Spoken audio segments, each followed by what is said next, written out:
It wasn't until I was 11 years old that I recall even learning what a U.S. Senator was. And the person who fascinated me most was this man of Japanese descent with one arm, full of dignity and grace. And so to see this man, this senator, this powerful, accomplished person who was not a central caster, and the way he commanded the respect of an entire nation, I think it hinted to me what might be possible in my own life. President Obama remembering Senator Daniel Inouye on Friday, a rare moment in Washington where Democrats and Republicans came together to honor that American hero. We're going to talk about the rest of the week's politics now on our roundtable, joined by Peggy Noonan of the Wall Street Journal, Mayor Cory Booker of Newark, ABC's political analyst Matthew Dowd, also Grover Norquist of Americans for Tax Reform, also an NRA board member, and Katrina vanden Heuvel, publisher and editor of The Nation. You also write a weekly column for WashingtonPost.com. And let's begin with this fiscal cliff. Peggy, let me bring this to you. The Wall Street Journal yesterday, your newspaper, had a fascinating blow-by-blow of how the Speaker's Plan B collapsed on Thursday after the talks with the President collapsed as well. In your view, what went wrong here? It seemed like there were so many wrong turns and an absolute collapse. Yeah, it has been a bit of a debacle, I think you can actually say. It's been I think the Speaker has been in an impossible situation, and I think that he tried to put forward a plan that just might save things a little, and it didn't work. I do think part of the story, which doesn't get enough attention from folks like us, is that the president has been a little Michael Corleone towards the Republicans in the negotiations with Boehner, in that essentially he is saying, when Boehner says, I'll give you this, I'll give you this, I think the president is more or less saying, this is what I'll give you, nothing. He doesn't want to do spending. The Republicans are willing to bend on taxes, but spending is where the real action is. And I really do think that this may go up to the end and might go over. I think that's very possible. I think, Matthew Dowd, one of the things the White House would argue is that they did the spending cuts last year. He offered about $600 billion this time around. But no question, the president taking a firm line in these negotiations. But speaking of the impossible situation that Peggy just mentioned, it does appear that no matter what Speaker Boehner negotiates with the president, it is something that cannot get through his conference. Well, first, Merry Christmas to you and your family and everybody here. We're about happy holidays to all that, and I have a sticker that my daughter made me wear of Santa Claus until Santa Claus comes. So, Josephine, you better be being nice and not naughty. I mean, I think this demonstrates this fiscal cliff, and I know we're going to talk about the whole debate over hometown or Newtown, which I actually think encompasses a problem that's systematic in this country right now, is that both sides, both far left and the far right, stake out dogma and stake out purity of positions, and it doesn't allow the people in the middle that actually have to gain the yards on the field to get the job done that they need to get done. And both sides, I think, stick to a dogma that's really not true and really the American public really doesn't believe. Republicans want to stick to dogma saying that you can't raise taxes, and that's not going to fix the problem. And Democrats and many on the far left stick to the thing is you can't do anything to fix entitlements. And the only way you can really fix this fiscal problem that exists, which is even if you fix this fiscal cliff, we still have a fiscal problem, is to go in the middle and argue over both tax increases, which everybody knows needs to go up in order to fix the problem, and spending cuts and entitlement The middle reform. exists in the country. It may not exist in Washington, but on your point about dogma, Grover Norquist, Americans for Tax Reform, of course, you've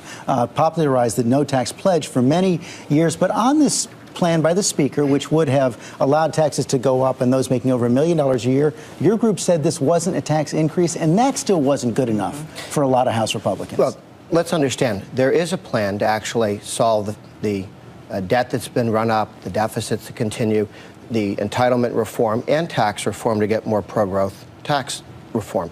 And that's the Ryan plan, which has actually been passed twice by the House of Representatives. People can talk support about in the Senate, no support from the president. It's not going anywhere. But the Democrats in the Senate haven't done a budget in 3-4 years, haven't put anything forward that deals with entitlements. There's one and only one plan that's actually been passed by one House. The president hasn't put anything forward that fixes entitlements. I mean, his plan, his budget, if you continue it out, to 2040, 2050, takes you to 38% of GDP, and the economy collapses because CBO can't support any further. This gets to an issue that I think other analysts have brought up during the week. You're right about Congressman Ryan's plan passing the House, but there has been an election in November, and the House Republicans are only one part of Washington right now. They and don't the run president's Washington. only one part. The Republicans actually passed a budget, not just a budget, but a budget plan that goes out through the years, gives you entitlement reform, gives you pro-growth tax reform, does not raise taxes. You don't have to raise taxes to balance the budget. The left wants to raise taxes, but you don't have to balance the budget and take the debt down. So they've got a plan, they've passed it, and they got reelected having done that.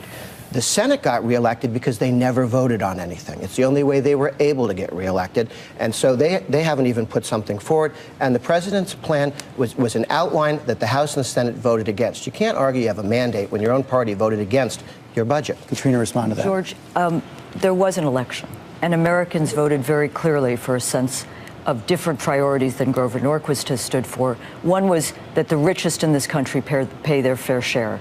And I also resist very strongly Matthew Dowd, with the good Band-Aid and all, but what he said about the left and the right, because it's not just the left, it's not just progressives, it's Americans, and survey after survey support Social Security, Medicare, and to take Social Security away from widowed women when the richest are paying the lowest taxes in modern memory is not about being a compassionate country in this time of season.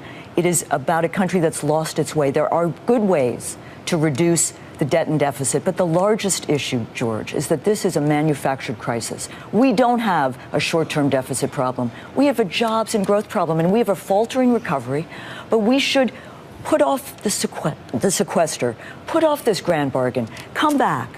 Let the Bush tax cuts expire. Make sure the middle class just don't go have over to the pay. cliff at this point. The cliff is a manufactured media drama. But the largest point is to say that the left or progressives are the ones who are supporting the great reforms of this country at a time when the richest are paying their lowest I would just counter that maybe, but on January 2nd, when everyone's taxes go up, it may not feel like it's a manufactured media event. It may feel real to an awful lot of Americans. It will. Well, but that's the point. I mean, and this is what folks don't understand, where I think she's actually making a very strong point here, is we're taking this this incredible mallet and about to smash America, and the people that are going to suffer for that are the people in my community who want to try to go to college, are going to lose out on avenues to do that, because that's what this sequestration will mean.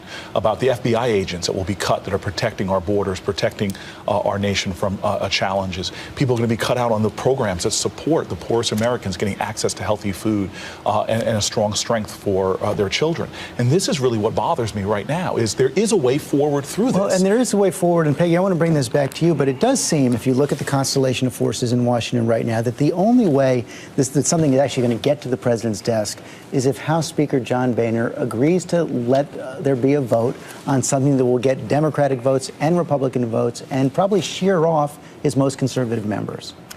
That may be true. That may be where this whole thing ends, but I think it still has to be made this point that everybody, Republicans included in Capitol Hill, they all know there's going to be a tax increase. They know it's it. Done. This is coming. Even if it doesn't come in sequester, it's going to come in a deal.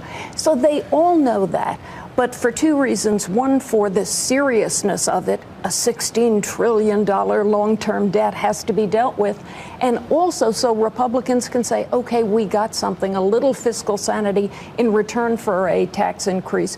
There ought to be plenty room for there. For the president. The president is suggesting and the fiscal House. sanity. The president, as part of his plan, has spending cuts. The reality is that there has been compromise and there has been give, and we have a way forward not to hurt American people. And what we're driving ourselves to is a real fiscal cliff. There will be thousands of dollars cut for families that are barely making their mortgage payments, that are barely holding on. And so to have a ridiculous debate right now, when really real American families are in the lurch now, are going to be suffering in ways that most of Washington doesn't seem to understand. So what's the way out? Then why doesn't the president stop this? He is the one who can deal with Boehner. He's been tried to deal with I think Boehner wants to do the right thing. The Senate's not allowing votes either. The way out ultimately has to be right down the middle. Right down the middle, where there's a series of compromises. Every good leadership is about both conservative ideas and progressive ideas. We have to move forward. We have to move forward in the future, and we also have to conserve the ideas and thoughts that actually are helpful to the country. Leadership is about both of those ideas. Wait, Katrina. The problem we have is both the left and the right set down markers on the table And Grover and his group says we can do this without raising taxes on the wealthy. Passed the bill. You cannot call for a sacrifice by average Americans and say we're not going to raise taxes on the wealthy. And you also have to, we all know the dynamics of Medicare, Medicaid, and Social Security, the demography of this country cannot sustain, I want to make a deal with Grover. I want to make a deal with Grover. There are fair share ways to reduce the deficit. The short-term deficit isn't the main problem we have. But the Republicans last week voted to keep the defense budget out of the cuts, out of the sequester. I would like to say to Mr. Norquist that the left and the right, citizens of conscience and sanity, should agree that the most bloated, wasteful, fraudulent piece of our budget is the defense budget, and we should make cuts in that. We should do a financial transaction tax. We should tackle the subsidies to big oil, big pharma. Those are the drivers of the problems of our economy. Social Security shouldn't, by law, cannot contribute to the federal deficit, so it shouldn't even be in the same sentence with debt. Let him respond. While we talk about imaginary things that might happen in the future, on January 1st and 2nd, we have a very real thing that nobody here has talked about, and people at home know they haven't been hearing about it from the press, and that is there's a series of tax increases to pay for Obamacare that start January 2nd in this country. The president is taking those off the table. This is not part of the sequester or the fiscal cliff. This is a $1 trillion tax increase over the next decade that just hits. So there's a $20 to $30 billion over the next 10 years tax on medical devices. It's going to make stents, prosthetic devices more expensive. The law by the president. And it's the law of the land, and it's a tax. 90% of the tax increases to pay for Obamacare, conveniently, interestingly, began to take effect after the president got himself safely reelected. If you're a poor person and you get sick and you have 7.5% of your adjustable gross income, of your income used up in medical costs, the president's decided, the Democrats in Congress voted to take that. But I take your point there, but all that's average Americans who are very sick are paying $2 to $3 billion more in taxes to pay for Obamacare. These are tax increases on the middle class, put there by Obama. He wants you to talk about taxing the rich because he's busy socking it to the middle class. Listen, I'm sorry. There's a luxury of a debate here that Washington may have, that folks like me on the ground in cities all across America don't have. I got to balance budgets. I can't get into philosophical debates. What we've had to do in Newark is we've had to cut our workforce almost 25%. We've had to cut government spending almost 20%. But you know what? We've had to raise taxes as well because it's a pragmatic way forward. But this is what I've learned in Newark. If you start cutting programs for the poor, you start to inflict a damage not on the poor, but on yourself. Because in this country, it's the truth. It's easier to raise strong children than to heal broken men. And we wonder why we have such expensive prison systems, why we have such high medical costs. It's because we're not making the front-end investments. And if this country is going to cut investments in colleges and universities, cut programs that give people access to college, we may get a short-term benefit from that, but we're going to lose the long-term gain from making I think our table today is reflecting why Congress might be having a lot of trouble as well. Let's turn on to the other big debate of the week coming out of the tragedy in Newtown, the debate over how to confront violence in schools and across the country. We saw that press conference by Wayne LaPierre on Friday, the National Rifle Association Executive Vice President, and boy, it drew a fierce reaction. Look at the covers of the two New York tabloids, Daily News, the New York Post, Daily News, craziest man on earth, New York Post, gun nut. Grover, you are a member of the board of the NRA, and I know you agree with the positions of the organization, but do you think that performance helped your cause on Friday? Well, what's interesting is a reaction to Wayne LaPierre, because he heads the NRA. When Bill Clinton introduced the same idea on April 16th in 1999 after Columbine, federal money for armed guards at schools, you didn't see the presentation might have mattered. Well, it may have, but I think there's a very interesting point that the idea actually is one that has a bipartisan background. I know that the leadership of the NRA was just over in Israel, actually meeting with the people who do the training for the people who carry guns in schools to protect children. This is an idea that seems fairly reasonable, and when presented by Bill Clinton, New Yorkers didn't attack it. And so I think part of what we're seeing, I think sadly, is again Rahm Emanuel's comment, never let a good crisis go to waste. And the gun control advocates for a long time have jumped on every tragedy and tried to exploit it in unhelpful ways. I think the NRA did well to hold off for a while in responding. I take what you say about the mood of it. Here's something that I think was important. The first half of the Wayne LaPierre statement, in which he passionately scored our culture, the video games, the movies, the whole thing. We've all been through this for 25 years, and yet we cannot say it enough. Our culture is helping to make unstable people sick and dangerous. It does make a contribution. He was right to say it. I was delighted to hear it. I am for the banning of the extended magazines or extended clips. I can never figure out exactly how to say that, but I know what it is. I don't think there's any reason to have 33 bullets in a killing machine that you can take into a place like a school. I think that there are simple and discreet measures that can be taken in Capitol Hill, such as the banning the magazines, that could actually be helpful for our country and would give us a feeling of relief. George, One I don't know. small, discreet thing was done. Please. I don't know if anybody here has seen somebody shot. I have. I don't know if anybody here has had to put their hand in somebody's chest and try to stop the bleeding so somebody doesn't die. I have. And what frustrates me about this debate is it's a false debate. It's a false debate. This is a convenient trick to try to divide our country more. Most of us in America, including gun owners, agree on things that would stop the kind of carnage that's going on in cities all over America. Let me agree with Grover for a second. All the shootings in my city, only one I can find was done with a law-abiding citizen that's mentally stable that bought a gun. I'm not afraid of law-abiding citizens that buy a gun. Buy the guns you want. What the problem is in America right now is that a terrorist person who's on the no-fly list could go into the secondary market today and buy weapons. We need to shut down these secondary markets. And when you poll NRA members, 74% agree that nobody in America should be able to buy a gun without doing a background check. So let's stop the false debate. Let's just pass Cory, what Americans agree Cory on, right. and you'll shut down the debate. Part of what happens, it's so many things in Washington, it's built on myth. And it's not reality. And the NRA and the leadership of the NRA is built on myth. I would not have guessed that anybody who has diminished credibility could get up and do something and diminish their credibility more than what Wayne LaPierre did on Friday in his press conference. Average folks, just like Cory said, average folks know that you got to do something about this. They know it's comprehensive. They know this. I live in Texas. I own 5 guns.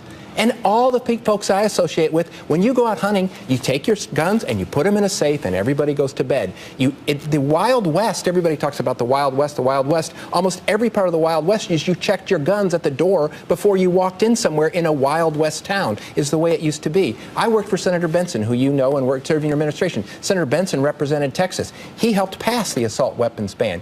Though it may not solve the problem, I expected Wayne LaPierre to stand up and say exactly what he said, and then say, oh, by the way, I have stuck to too many dogmatic positions for too long, and it's time we ban the assault rifle. But his membership agrees with these simple, pragmatic, common sense changes. This is the important. The NRA is built on myths at this point in many ways. The NRA has 4 million members. It is essentially a lobby for gun manufacturers, not for its members. The majority of them, according to a poll commissioned by Frank Luntz, a Republican pollster, do not agree with the NRA's positions on background checks, on ban on assault weapons. I think that's very important because the NRA's myth has put us in a stranglehold in this country. The other thing I'd say is I respect the noble sentiments about the need to treat mental illness, the need to deal with the video games in our culture. But other Western industrialized countries have mental illness problems, have video culture. Japan is at the cutting edge.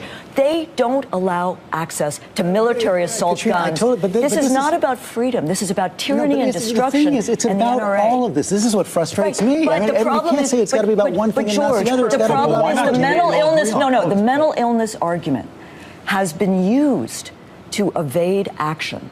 More guns and bullets, more dead children. We must regulate guns. And I do think it's a tipping point moment, not just the Daily News and the New York Post, but you're seeing pro-NRA senators like Senator Manchin, Senator Warner, Governor Hickenlooper in Colorado, others saying we must move. Speed is of the essence. I agree with that, and I think what you're saying, though, Senator Manchin did say we have to consider everything comprehensive. We should give Grover a chance to respond to some of this now. Well, I think, look, the National Rifle Association represents a great number of Americans, and 20% will tell you in polls that they belong to the NRA. And so, one, there's a very important issue. One is we should support the First Amendment as well as the Second Amendment. I'm not quite sure. Some people's suggestions of censorship there worry me. But look, one, we ought to calm down and not take tragedies like this, crimes like this, and use them for political purposes. President Obama's been president for 4 years. If he thought that some gun control would solve this problem, he should have been pushing it 4 years ago. He didn't. Democrats had a majority in the House and a supermajority in the House and the Senate for the first 2 years that they were in office. If they thought that this was really an important issue, they might have done something then. They didn't. So what they're now doing is politicizing a tragedy rather than trying to do something that might But can I make one? be I'm more sorry. helpful. I just want one point that's very important. What happened in Connecticut was a grievous tragedy. Yes. But every single day in America, every single day, people in communities like mine go to bed fearing violence. You see 34 people murdered every single day. And with carnage like this going on regularly in our country, when you have gun owners and non-gun owners, NRA members and non-NRA members that all agree, forget the ideological divides, all agree on changes that would make cities like mine safer. I'm tired of the political debates. They're not necessary. I'm tired of the ideological positions. We don't need to even visit them. Let's stick to the pragmatic center where all Americans believe the same thing, and let's pass legislation that would make America safer. Pragmatism means what works. And those states with concealed carry permits that allow honest and decent citizens to carry a gun with them, they have less crime, and the crime has fallen faster than in states that don't. When there's a bad kid in the schoolyard with a baseball bat, we don't give everybody else baseball bats and say go to deal with it and defend yourself. What we do is we take the baseball bat away from the bad kid or the bully, and then we sit down and say, what can we do to make sure this doesn't happen? We got to take the baseball bat away from the bully. Take domestic violence. Let's look at the data. 1 out of 2 women murdered by a gun are being murdered by someone they know. States that have taken the secondary markets and shut them down, they've reduced those murders by 40%. It didn't eliminate them. I'm not saying these are solves to the problem, but eliminating these secondary markets, which 74% of NRA members believe that should be done, so you don't have a terrorist who can't fly in a plane, could actually stop them from getting gun murders. Let me this just makes put this back to Grover. Are there any of these proposals that everyone here is calling common sense? Do you think the NRA is open to considering any kind of reforms in the wake of this tragedy? Well, the argument is, look, we ought to do things that work, and we ought to not do things that don't work, and we ought to take a look at what has worked. You want to drop the number of murders, you want to drop the number of rapes, you want to drop the number of armed robberies, have more people with concealed carry permits in your state. The data out there is clear. It's been out there for decades now. We know what works, which is allowing honest people to carry guns on themselves. But don't the statistics also show that the states that have the more gun regulation and less gun ownership have lower levels of gun violence? No. Chicago is probably the most heavily regulated city and state in the nation. Illinois that has the strongest gun laws. Look where the guns come from. D.C. up until recently. I mean, coming back, other countries, I come back to this, even individualistic countries, like Australia. In 1996, they had a gun rampage. You take the guns out. As Cory said, you begin to take the guns out. You begin to reduce the harm that can be done. But don't wave the flag of Chicago around. Two small points, two discrete points. One is there are many Americans who are very pro-Second Amendment, but they are not gun people themselves. I can tell you, let me speak for them for a moment. We consider the phrases like assault weapon, semi-automatic, automatic, assault rifle. All of those phrases appear to be terms of art used by people who occasionally are trying to mislead. I wish we could publicly make clear exactly which of these weapons are most dangerous, most unhelpful, and most unneeded. We could do that publicly. We could take a week and do that. I wish that would happen. That would be very helpful. Let me defend Rahm Emanuel for a second. Let me finish your point and then. I think somebody has to fairly make the point here that Americans have guns, not only because they love the sport, not only because they love hunting, not only because they think it is their right, not only in some cases because they're a little nutty and love guns. They also have guns because they are afraid. They think their society and their culture are very frail and in trouble. They think someday they may be on their own. They want guns to protect themselves and protect their families. I think that has to be respected and not denigrated. So a military assault weapon which can pump 30 to 40 bullets in the face of a kid. That's what we need to protect ourselves in this country. Look, those things I am against. But the idea of gun ownership and some significant gun ownership and strength is not to be denigrated. It is to be understood. Let me agree with you, Peggy. Look, we have to understand the culture we're in. A lot of Americans are very blue right now after Newtown because they think we can't turn this around. We are going to descend into violence. We're having the wrong debate again. Oh, my goodness. Listen to me. The people dying in Chicago, the people dying in Newark are not being done with law-abiding gun owners. That's right. We do not need to go after the guns that a law-abiding, mentally stable American. That's not America's problem. What's happening in our inner cities, and this is why don't wave Chicago, because where are Chicago's guns coming from?